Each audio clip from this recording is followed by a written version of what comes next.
Bonjour à tous, bienvenue aujourd'hui encore dans cette nouvelle vidéo. Comme promise lors de la dernière vidéo concernant le serveur Zabbix, c'est toujours notre sujet d'actualité. Vu qu'on n'avait pas fini la dernière partie qui consistait à connecter un serveur, à connecter un système à laquelle on devrait monitorer. Et ben, la nouvelle vidéo d'aujourd'hui qui fait part de la suite de la dernière vidéo, qu'il s'agissait d'ajouter, on verra comment ajouter un serveur, un Windows Server qui servira du monitoring de celui-ci pour chaque fois veiller sur la capacité du CPI, l'utilisation du CPI, la mémoire et tout autre paramètre peut-être de sécurité, de vulnérabilité et autres. Voilà, ça sera pas une longue vidéo comme la dernière vidéo, mais ça sera très utile parce que la première déjà était très utile parce que ça concernait la grande partie de cette vidéo, c'était l'implémentation, c'était la phase la plus lente et complexe. Et voilà, ça a déjà été fait. Donc aujourd'hui, on ne verra que comment ajouter un serveur. Ça peut être un serveur, un équipement réseau et tout autre, ok? Mais aujourd'hui, on va voir comment ajouter un système Windows qui est un Windows Server 2019 qui sera le sujet d'aujourd'hui. Ok, déjà, comme évoqué lors de la dernière partie de la vidéo précédente, pour ajouter un autre, il faudrait, ça c'est le dashboard d'abord, c'est l'écran d'accueil, ok, des Zabbix. Alors, la deuxième partie qui nous concernait, c'était dans la phase d'ajout d'un note sur le monitoring des Zabbix, ok. Alors, pour ajouter, c'est pas très complexe. La première des choses à faire, il faut se rendre dans l'onglet Monitor, Monitoring, et puis sur Host. Avant cela, normalement, il y a des prérequis pour ajouter un note sur Zabbix. Par exemple, un Windows. La première des choses, il faudrait d'abord tester la connectivité. Donc, du coup, notre adresse IP de notre serveur Zabbix, c'est celui-là, c'est 192, 168, 186 et 174. Ok, donc ça c'est point 4. On va d'abord tester la connectivité. Nous allons nous rendre sur notre serveur Windows. Ok, voilà, je l'avais déjà testé. Via la commande ping, on peut voir là, nous sommes très à l'aise. Nous pouvons joindre notre serveur Zabbix qui est l'adresse IP de notre machine Ubuntu. Ok. Alors après ça, normalement, il faudrait se rendre sur Zabbix. À partir des Zabbix, ici, on va attribuer normalement le nom à l'hôte à laquelle on va ajouter. Ok. Et là, on peut déjà attribuer, on peut par exemple dire Windows Win SRV 2019. Ok. Et là, c'est important de préciser le groupe à laquelle l'hôte appartient. Généralement, les groupes, ça va nous permettre à définir c'est quel type de système, c'est quel type d'environnement à laquelle nous allons ajouter. Et on va revenir sur ça plus tard. Avant d'y arriver, ce qu'il faut faire, c'est d'abord installer un agent. Ok. La première des choses, c'est la chose la plus importante. On va installer l'agent. C'est l'agent sur notre Windows Server qui va nous permettre chaque fois d'aller transmettre des informations sur notre serveur Zabbix. Ok, parce que comme vous le savez tous, tout système qui doit communiquer avec un autre système, du coup, il devrait y avoir d'abord en premier lieu une communication. Alors la communication, d'abord, ça doit être au niveau du réseau et deuxièmement, ça doit être au niveau des applications qui va servir de cette connectivité en termes logiques, ok, pour transmettre des informations qui va concerner le système à laquelle on est censé surveiller. Alors, l'agent Zabbix, on n'en a pas sur notre Windows Server. Alors, on va aller les télécharger. OK. On va se rendre sur le navigateur par défaut, vu qu'on n'a pas un navigateur. Voilà, on va télécharger. On va aller sur le navigateur. On va chercher. On va chercher les Zabbix agents. OK. Voilà, pour la version Windows. On suppose qu'on a déjà Internet sur cette machine. Voilà. On doit passer par Google. On doit passer par Google en premier lieu.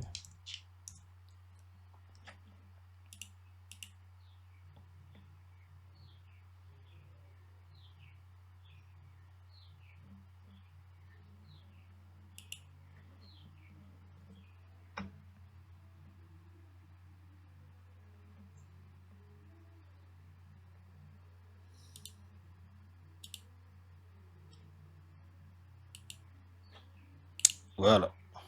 Bon, faut comprendre, c'est un navigateur qui n'est pas du tout adapté.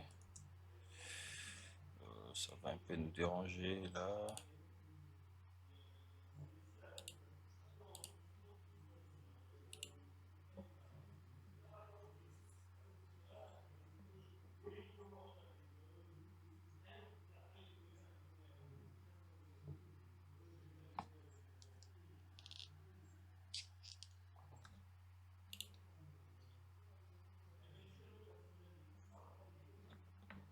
On sera obligé d'installer un autre navigateur.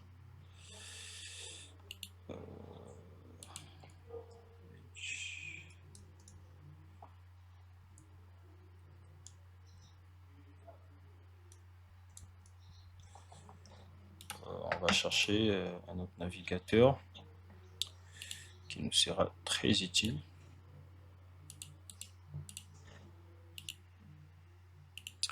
Voilà, là on a Google Chrome, on va de préférence utiliser Google Chrome. OK, on va se rendre sur Google.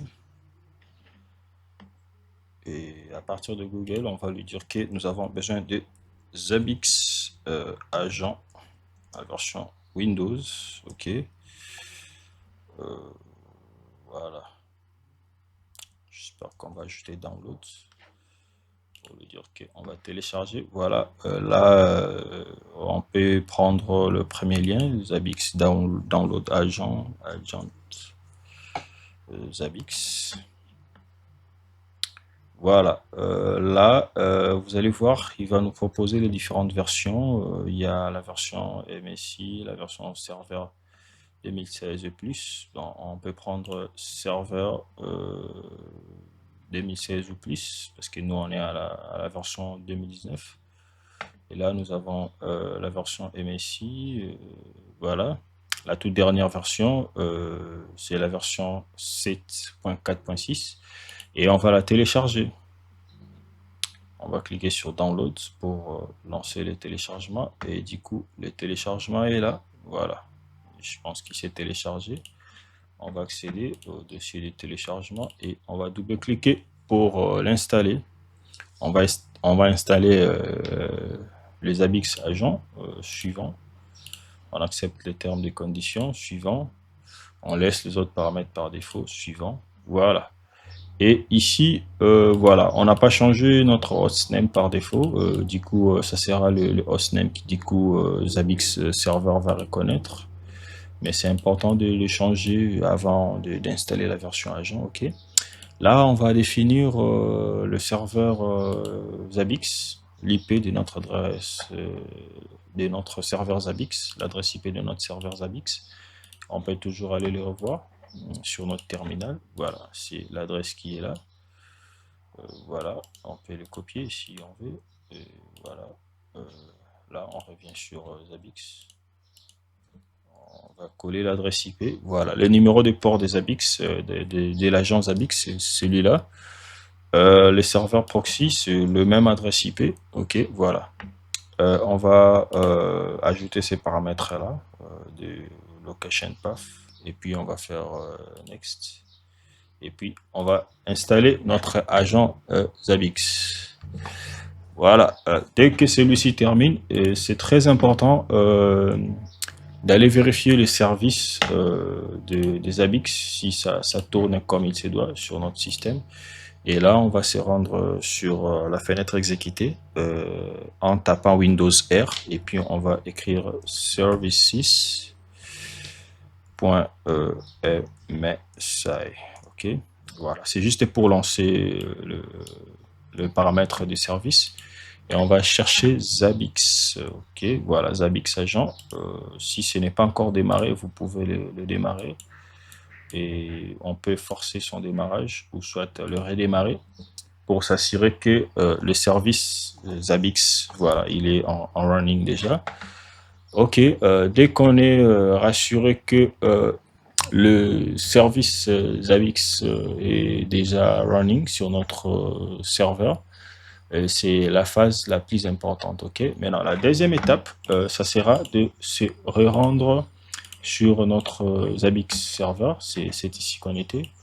Voilà, on revient là sur host. On revient. Voilà, normalement, en réalité, on devrait aller de l'autre côté, create host. On clique sur create host. Voilà, là, ça sera notre host name. On peut dire par exemple win et server 2019. Ok, voilà, le visible name, ça devrait être le même nom. Les templates, comme je disais, en fait, c'était les templates. Je peux venir ici, j'ai choisi les templates. Normalement, les templates, je dois préciser, ok. Voilà, c'est quoi? C'est Windows, c'est, je sais pas, machin. Et du coup, ici, on doit prendre template. Dans les templates, on doit les préciser que c'est un Windows, ok. On va dérouler un peu plus bas, on va dérouler. Vous voyez, il y a des micro-tics, il y a les différents devices à laquelle on peut ajouter. C'est juste pour faciliter à Zabbix de récolter les informations à laquelle il est censé récolter en fonction des templates, en fonction du système qui va être ajouté. Ok. Et nous, à ces niveaux, nous allons prendre Windows Zabbix by Zabbix agent. Ok. Voilà, on va prendre agent Windows par Zabbix. Ok, voilà, là c'est le tout premier template. Et puis le groupe, le host group, on va prendre ici, on va lui dire que voilà, bon, il faudrait faire la découverte, ok. Et puis c'est quoi? C'est une machine virtuelle, c'est pas un hyperviseur. Bon, c'est une machine virtuelle que moi j'utilise simplement, ok. Voilà, ça pouvait aussi être le cas pour vous si vous avez déployé l'hyperviseur par exemple du niveau 1, vous avez déployé par exemple un NSI, NXI VMware, vous aurez à définir aussi que c'est un hyperviseur et puis c'est une VM à l'intérieur de l'hyperviseur, ok. On prendra select, voilà. Et puis la description, on pourra mettre, voilà, c'est notre serveur web, c'est notre serveur Active Directory, et voilà. Alors, au niveau de l'interface ici, c'est très important. Il faudrait carrément ajouter agent.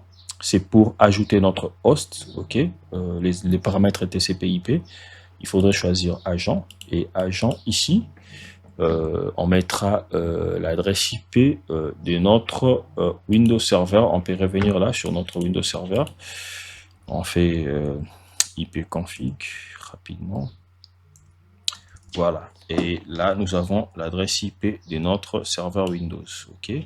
C'est les 167. On revient sur Zabbix. On peut directement, voilà. Ah, il ne prend pas les coller. On va l'écrire manuellement. 186 167. Ok, on va vérifier pour confirmer qu'on n'a pas loupé l'adresse IP, c'est les 167. Ok, voilà. Les nodes IDNS, on les laisse par défaut. Les autres paramètres, on les laisse également par défaut. Et puis après ça, une fois toutes les informations sont correctes,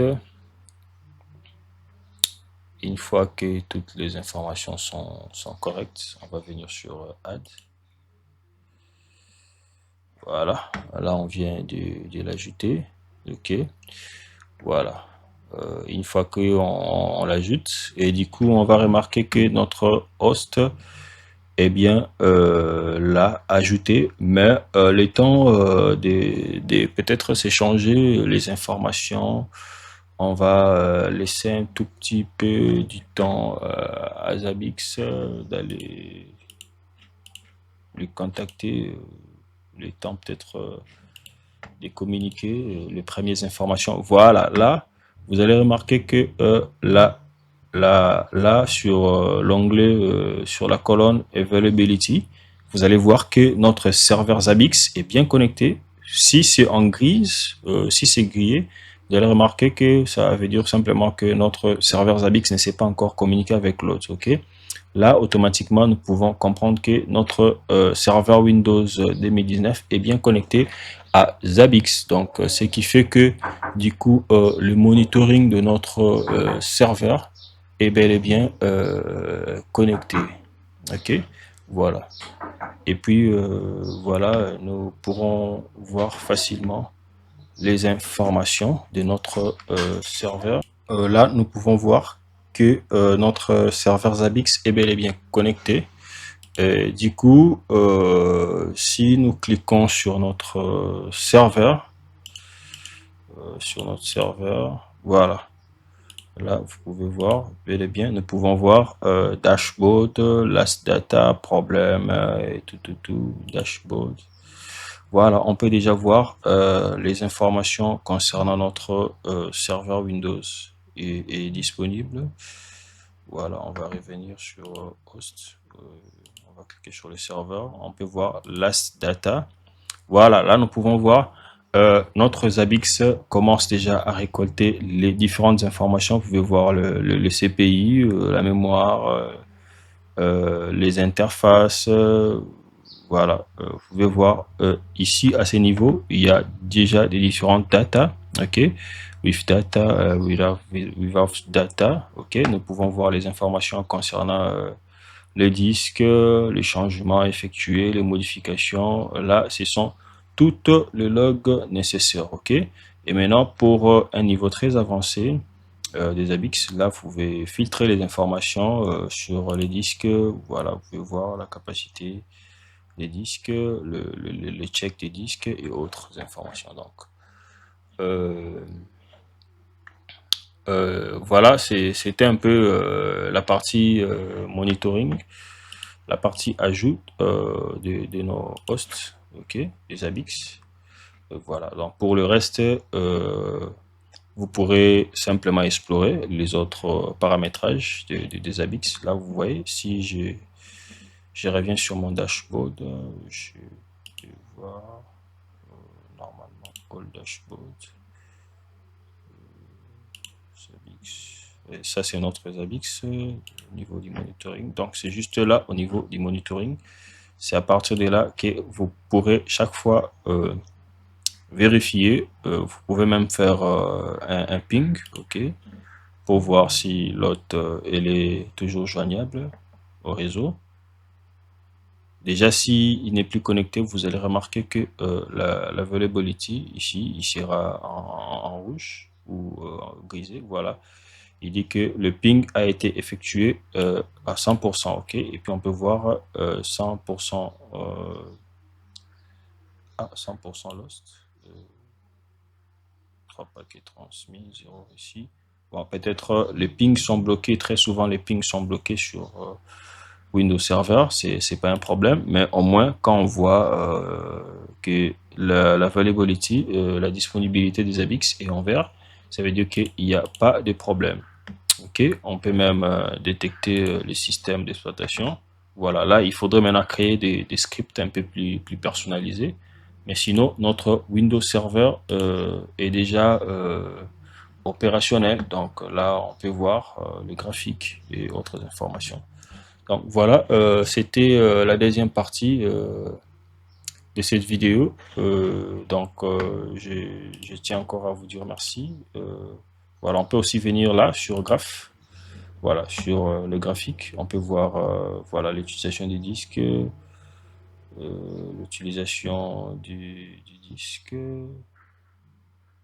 et également du processeur, l'écriture, la lecture. Voilà, en tout cas, ce sont des informations très utiles. Et s'il y a des problèmes directement à partir des ABIX, vous saurez voir qu'est-ce qu'il y a, qu'est-ce qui se passe, s'il y a des soucis ici. Voilà. Vous pouvez voir l'espace total, l'espace disponible en vert, l'espace utilisé en rouge. Voilà, ça c'est dans les cadres des disques. Et là, c'est au niveau de l'interface réseau, voilà, le trafic qui passe sur les serveurs. Et s'il y a par exemple une attaque de déni de service, vous allez remarquer qu'il y aura un grand pic sur ces serveurs. Ça aussi, ça fait partie de la sécurité. C'est très important et très très utile. Et ça, c'est la consommation en termes du débit au niveau du réseau. Voilà, on va chercher les CPI, les CPI. Ça, ce sont des différents services qui tournent sur le serveur. Ne vous inquiétez pas, vous pouvez filtrer et exporter même vos résultats au niveau du serveur Zabbix. Voilà, il y en a plein d'informations à récolter. Plein et plein et plein et plein et plein.